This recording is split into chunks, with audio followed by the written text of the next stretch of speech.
Welcome to the True You podcast. My name is Bill Tierney. I am a compassionate results coach and certified IFS practitioner, and this is my co-host, Dr. Martin Kettlehead. Good afternoon. Today we've begun to talk about the book. Well, what started this conversation was I was mentioning to you, Marty, about this wonderful book that I've begun to read by Mary O'Malley called The Gift of Our Compulsions. I have read the first 60 pages or so of the book, so I'm certainly not an authority on the book or any of the ideas in it, but I just want to comment that I'm really moved and touched by the book. It's very meaningful to me. I've experienced a few compulsions in my life. Mm-hmm. Some of them have grabbed me and really kind of run my life for me for a long time. It might be worth the defining compulsion just to getting into the conversation. What is a compulsion? What counts as a compulsion? You know, when Mary writes about compulsions, she's saying, the way I read it, she's using the word compulsion instead of the word addiction. Now, Mary may say something, she may argue that. She may say, no, that's not what I mean by when I say compulsion. Mm-hmm. But when I'm reading it, that's the way I'm reading it. And reading it through that lens produces a real impact for me on my history with compulsion. So what I would say is, I understand compulsion to mean something happens inside that activates an impulse that becomes so powerful that it's hard to deny it. Mm-hmm. That can be having that cigarette, taking that drink, eating that cake.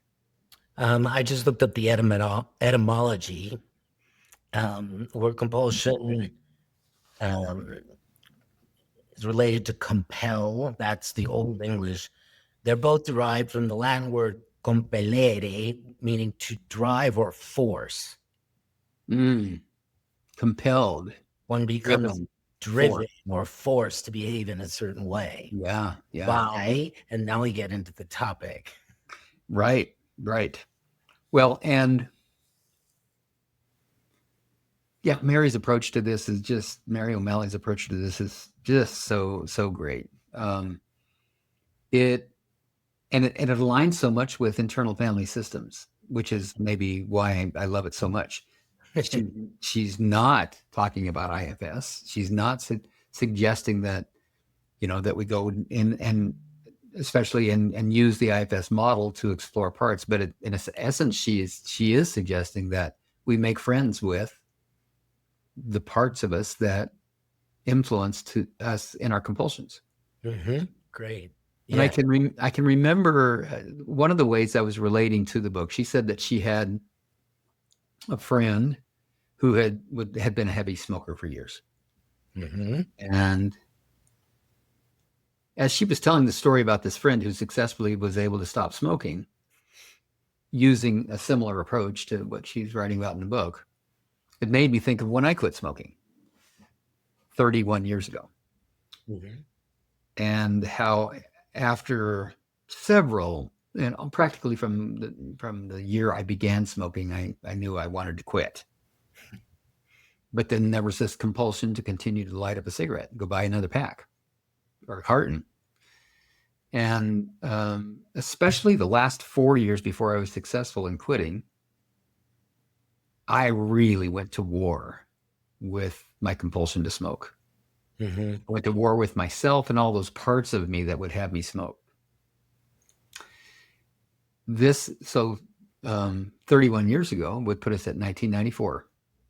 And if we were to drop ourselves into 1994, what we'd look around and notice is that there's still a lot of people smoking, not nearly as many as there had been, but a lot of people were smoking, and it was becoming more the norm to not smoke than to smoke. Yes. So those of us that were left in 1994 continuing to smoke,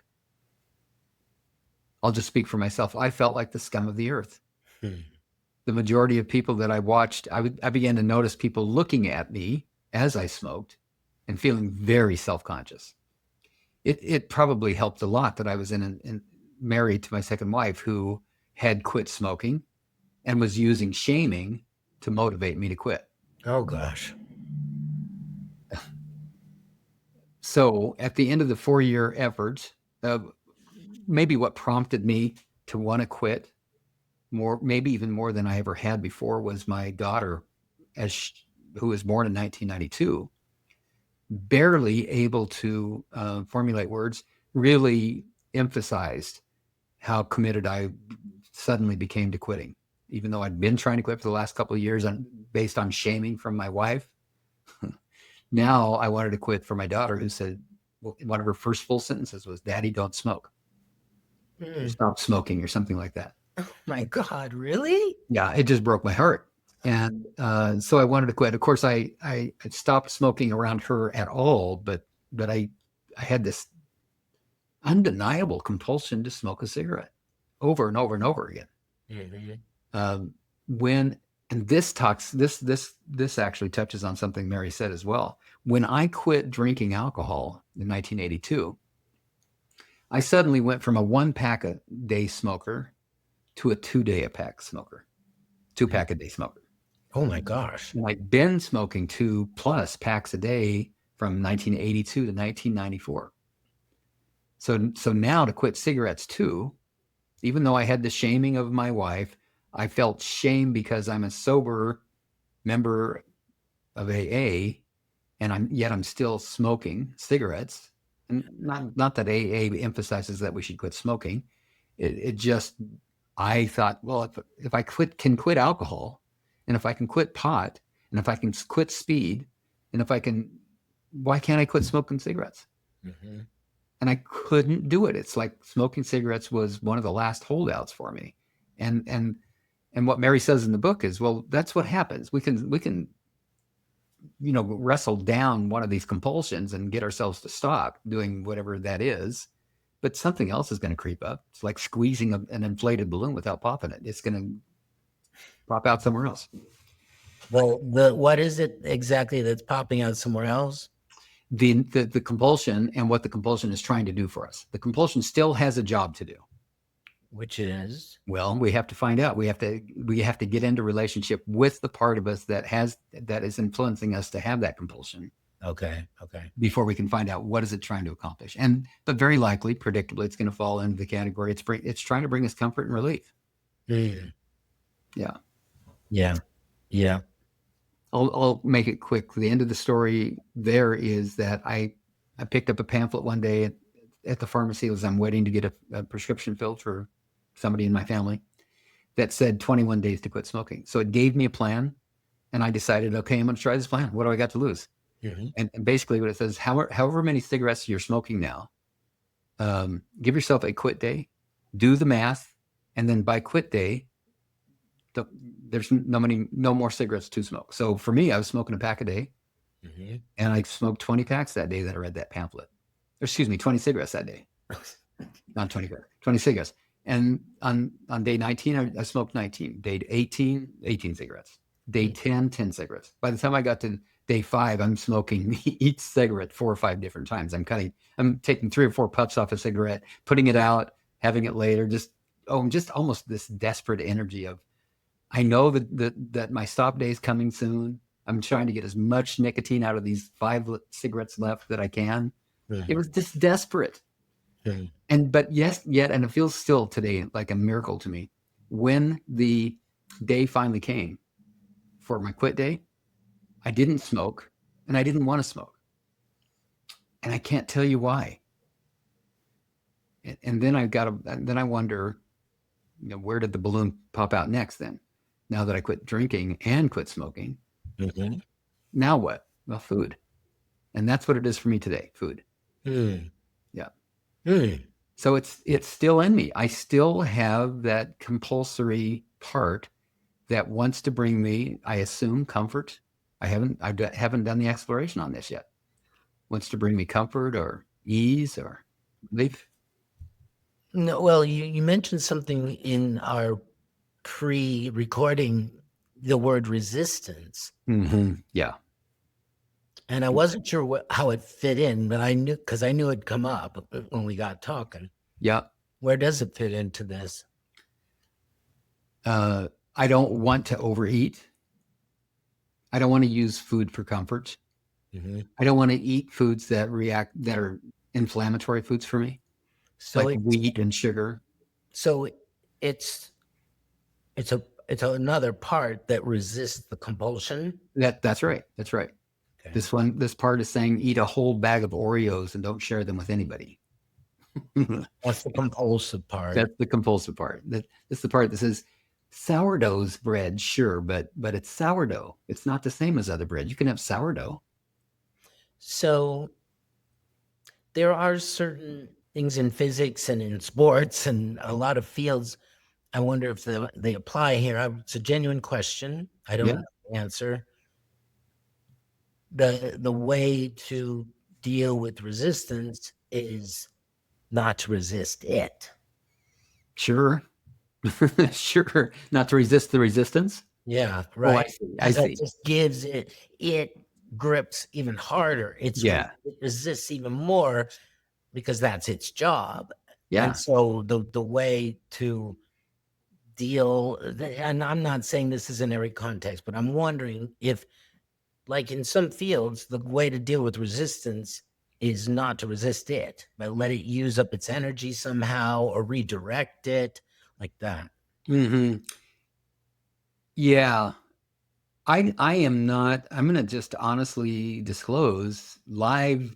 This will be recorded, but I'm not going to ask to have it edited down. I'll just tell you right now, I am not self-aware enough to know if the periods when I just give in to eating Mhm, are me giving into the resistance or not, mhm, or, mhm. or just ceasing the resistance of the resistance. Right, right. Yeah. I, I, I think what it is that the compulsion just takes over, that it happens like in waves. Mhm. I'll resist for a while. One of the things she says in the book is that something like 93% of the people that go on diets to lose weight, they'll gain that weight back and then find it even harder to lose it again in the future. And that's That's all this. certainly been true for me. I've seen that in people I know dearly very often. Hmm. Well, I'm just wondering, maybe this isn't true. What do you, you're, and maybe this book talks about it. It sounds like, especially because we call it a part that represents the compulsion, it seems like in its very nature, there's a tug of war going on. It's not like that. The baby knows not to smoke, but so there's that part of it that knows the compulsion is just that. It's not us. And so it sounds to me like these compulsions they have in their very nature their own sort of like they instigate a war inside. Yeah, that's right. They do. They do. And in fact, that's the way I'm framing all of this for myself, is Mhm. that when it comes to compulsions, they are just one element of the that's characteristic of this internal war. Mhm.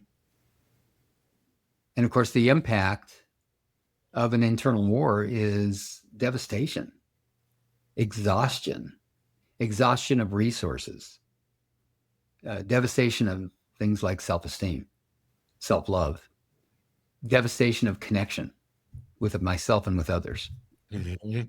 devastation of my health.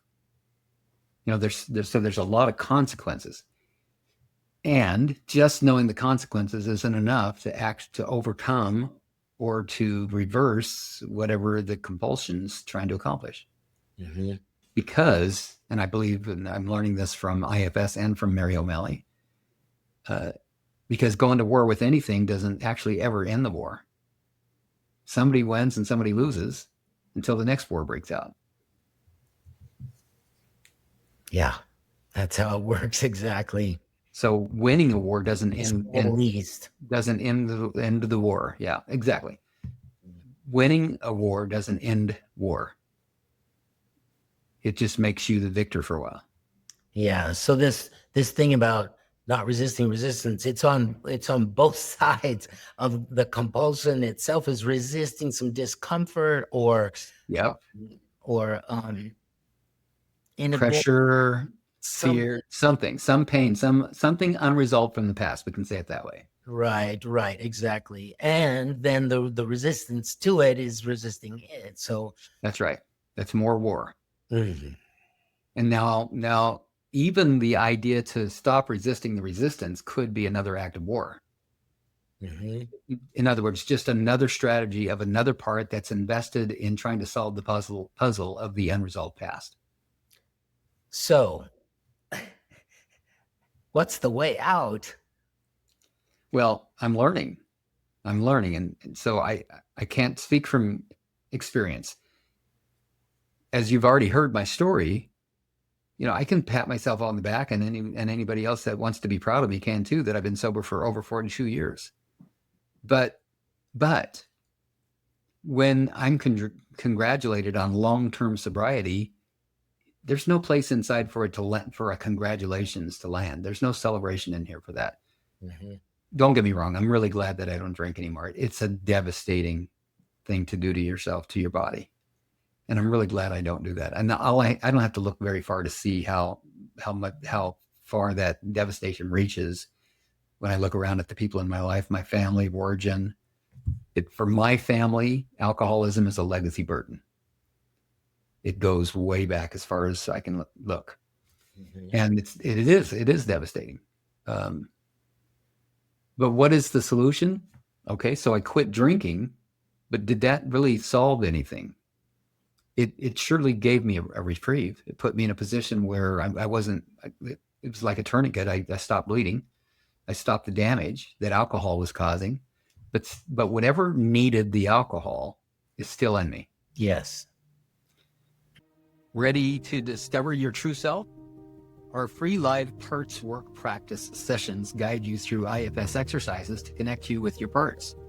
Begin your journey at partsworkpractice.com. Now back to the show. To Mhm. some degree, Mhm. if And it's if you were been, to find, sorry to interrupt, but if you were to find like some healthy thing to replace it, like knitting or whatever, some people have told me that they take up, you know, um, some healthy habit to replace the bad habit. I took up running. Mhm. I was still smoking. Oh wow. 7 months after a counselor in a treatment center told me that if I didn't start doing something physically, I'd probably drink again. Mhm. I I started running because that's what he did. And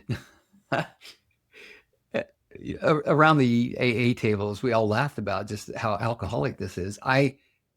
Within 2 weeks, was running 7 miles a day from nothing. I'd never run before. And within 2 weeks, I'm running 7 miles every single day. Jeez. So I see. So I that think became the compulsion. that's right. 7 months later, I ran, and I lived in Hood River, Oregon at the time. And 7 months later, I entered the Portland 5 miler and set a goal to run that 5 miler in 35 minutes. And I did it, 34 minutes and 59 seconds. But it took me something like 25 minutes before I could catch my breath enough to have a cigarette. Oh God. See how messed up all that is? Wow. Because I'm afraid of drinking, I compulsively now go to exercise, to running. But I love running. I love running. But it's still in me. Whatever it is that's driving that, it's still in me. So you mentioned making it your friend. Yeah. What does that get you? Hmm. Oh, But well, okay. I'm good with cigarettes. Well, that's not what you mean. that's not what I mean. That means with that. What that means is finally getting to the table of mediating the conflict, Hmm. Okay. The war inside. the Mhm. war inside. Right. Right. So what's important, in mediation, both parties, if it's going to work, feel like their needs, concerns, fears, and worries are being seen, known, heard, and understood. Yeah. And that's a start. That's just a start. And Marshall Rosenberg writes about this in his books, Nonviolent Communication. that once we understand each other's needs and feel like we've been seen and those needs and feelings are understood and respected, now we can begin to talk about how can we stop hurting each other.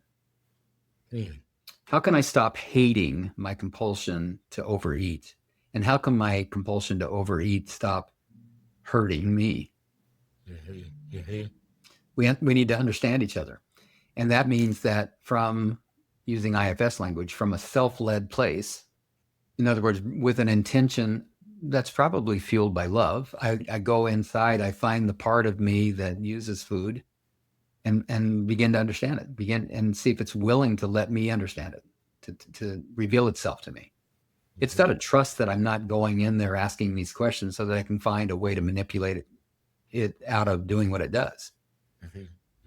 It's got a job to do. And if I can just go in with pure curiosity and with the intention only of understanding what is that job and what is it trying to accomplish, not only will I become enlightened, but the part itself will become more enlightened because nobody ever asked it.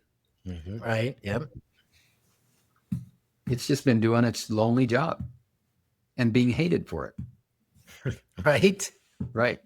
So what are some of the, just so that there might be some people want, like, does this apply to me? Because it sounds like this could apply to all kinds of behaviors or thinking patterns. And some of them may or may not be defined or identified as compulsive. But if we replace the word compulsive or compulsion with automatic or automation, then maybe that's the question to ask. What do I do automatically that's hurting me or hurting others? Yeah. That I don't want to look at, don't want to deal with, try not to do. And yet still do it. Maybe it's Netflix. Maybe it's gaming. Maybe it's sexing. What do I do that I try to justify? Why would you need to justify it if you didn't have something inside saying this isn't okay? Right. Right. What are you doing that you don't want anybody else to find out about? And this question can start to feel a little dangerous. I'm already asking questions that might be on the edge of dangerous for some people to even consider. But this next question will feel likely even the most dangerous of all the questions I've asked so far. And that is, what is it you don't want anybody to know about you? What is it you hope nobody ever thinks about you? Because that points directly back to what IFS calls the exiled parts, the parts of us that have been exiled, hidden away, and managed and controlled so that nobody ever finds out they exist within us. Which also reminds me of a phenomenon we've talked about in the past, which is that central inner critic who out of survival in a tough situation where we're little made up something about us that we don't want anybody to know, but it's not even true. We've talked about that many times in different guises, but so it could even not even be true once you get in there and attend to this part. What it might think that you shouldn't let anybody know about you might not even be true. Yes, I agree with you. So let's distinguish that a little bit. So there might be things that I've done that I don't want anybody to find out about. Those things happened. They are true. Yes. But what I'm afraid that someone that finds out about it will make it mean about me is what I don't want them to find out. That's right. And maybe even more accurately, what I've made it mean about me is what I don't want them to find out. That's right. Yeah. I want to suggest that the inner critic hasn't made anything up. The inner critic is using something I've already decided is true about me and am trying to hide against me to try to motivate me to not be that. Mhm. Usually, that's what I found. The inner critic doesn't so much believe, it's not like the critic is attached to a belief that I'm bad, let's say. Although the critic might say, you're bad, Bill. If you do this, that means you're bad. Look how bad you are. Does it believe that I'm bad? Probably doesn't even have a horse in the race. It's just assuming that the part that it's trying to manage, control, and hide believes it.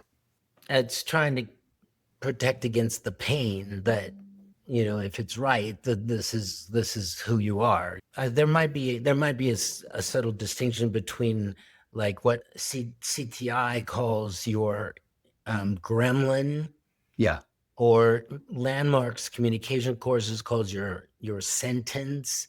It's Mm-hmm. something that a child makes up about himself to explain something that went Yes. awry. 100% with you there on that one. And that the part of me that's holding that belief from that moment that I made that up, Mhm. that's what IFS calls it, the exile. The critic uses that information to try to control me so nobody ever finds out. Okay. Yeah. Mhm. I was amazed in one of my first IFS sessions in therapy when the therapist facilitated an IFS session long before I really understood what she was doing. I thought she was doing voodoo magic, weird stuff on me. And she was. But from what I knew, it might as well have just been magic. But she asked me, was I interested in getting to know and understand this critic? And I said, hell no, I just want it to go away. I'm tired of it. I'm tired of getting so beat up by it. Mhm. Gradually, the part of me that was saying hell no, we worked with that part, and afterwards said, yeah, I do want to understand, why is the critic doing what it's doing. Mhm. So we went in and explored it. And when she helped me to connect directly with my critic, and I asked the question, what's your role? What are you trying to do? What's your job? What are you trying to do for me? The critic said, oh, I'm trying to protect you from being criticized. Yeah. What? I mean, the first time that happened, that doesn't make any sense. What a hypocrite. You're a critic, and you're trying to protect me from being criticized. And then the critic explained it to me. Oh no, if I can criticize you so that you don't behave so anybody else sees in a way to criticize you, then I've saved you from that. That's Oh. exactly what John Wellwood says in Love and Awakening, and that's what the Stones say in The Inner Critic, that book. They Mm-hmm. both say that. Mm-hmm. Yeah. Yeah. Mhm. So I discovered it organically with the help of IFS, and others have discovered it and written about it, apparently. Mhm. Yeah. And so that seems to be a common theme for the critic. Does the critic care whether or not what it's criticizing me with is true? I don't think so. And what these sources that I'm coming from, what they say is that you learn to live, to be free around it.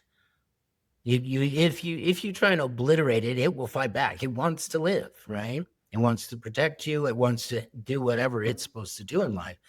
And so it's just awareness of it when it comes up. You're like, oh, I know what that is, and I'm not going to be run by it.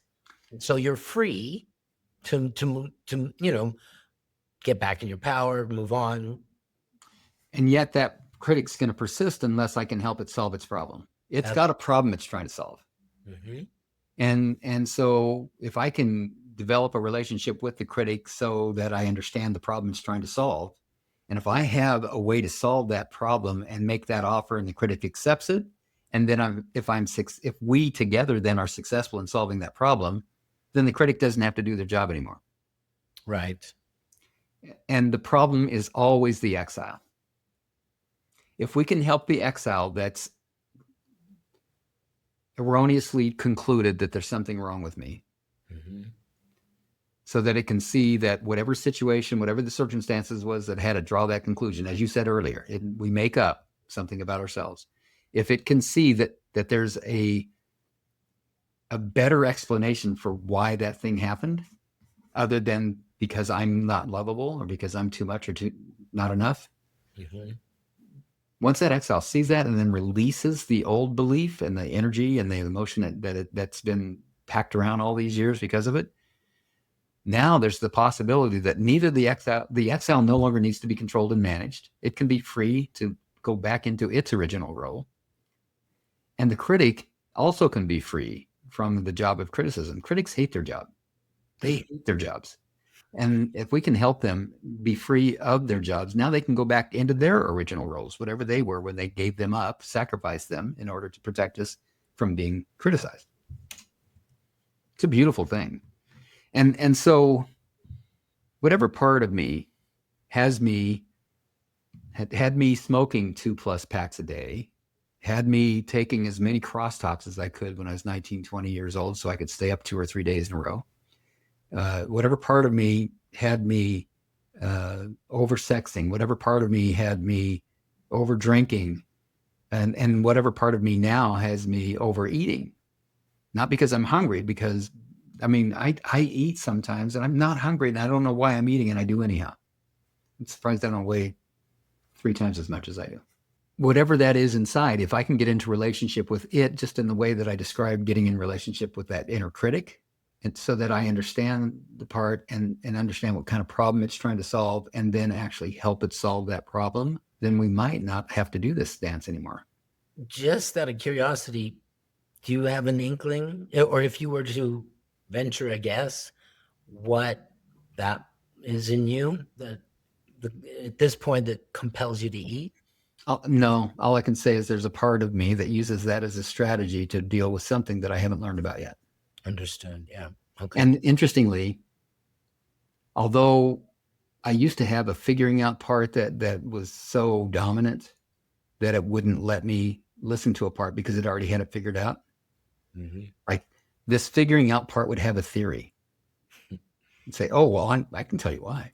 I can tell you who it is, and I can tell you what they're doing, and I can tell you why. Mm-hmm. But none of that made any difference.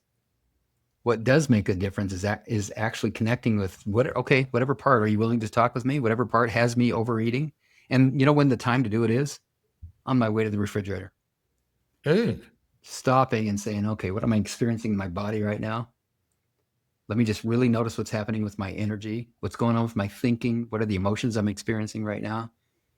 And now if I can pause long enough, I might be able to ask the part of me that has me walking to the refrigerator, Mm-hmm. what are you trying to do for me right now?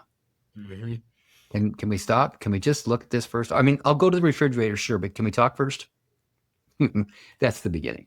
I had a friend, I was in, or maybe you don't know, my car was hit recently. I didn't know that. Yeah. And after the accident, I was just nervy. I don't know how else to say it. Mhm. And some friend of mine said, "Oh, I bet you're going to want a nice stiff drink tonight, aren't you?" And I went, "No, I feel like there's something I need to deal with here before I would even think about getting a drink. Like I don't want to. And that's not going to solve anything here." But it just showed like that's an automatic for him. Like, oh, you're unnerved, have a drink. Yeah. Not that I don't like to have a drink. I'm not saying I'm immune to that desire, but I'm not compelled to use it to get out of nervousness. There you go. That's a great use of the word in a sentence. Absolutely.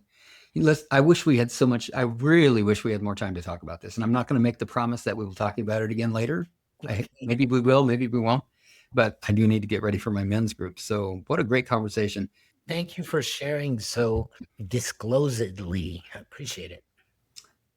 You're welcome. It's really a gift to me to be able to do so. It really, really is. Thank you. Thanks for holding the space, and thanks for listening. And if you've listened to this podcast episode and have been impacted by it in any way, I would like to reach out to me or Marty. Ways to contact us will be in the show notes. Essentially what we've been talking about is maybe most of the rest of the world is talking about in terms of recovery. And when I use that word recovery, what I'm talking about is recovery of my true authentic self. It's whatever blocks me from being able to access the resources of my true authentic self that makes it hard to overcome things like compulsions or to resolve them in any way. So yeah, I would love to talk with anybody that was moved by this conversation. Thanks, Marty. My pleasure. We appreciate who you are, that you would be listening to this podcast, and want to acknowledge all those parts of you that yearn for the experience of the true you. If you like this episode, click like, share it with others, and be sure to subscribe. Listen again next week for the newest episode. Check show notes for a transcript and a link to resources, including a link to let us know if you'd like to be a guest on our podcast. Thank you for listening and going on this journey with us back to the true you.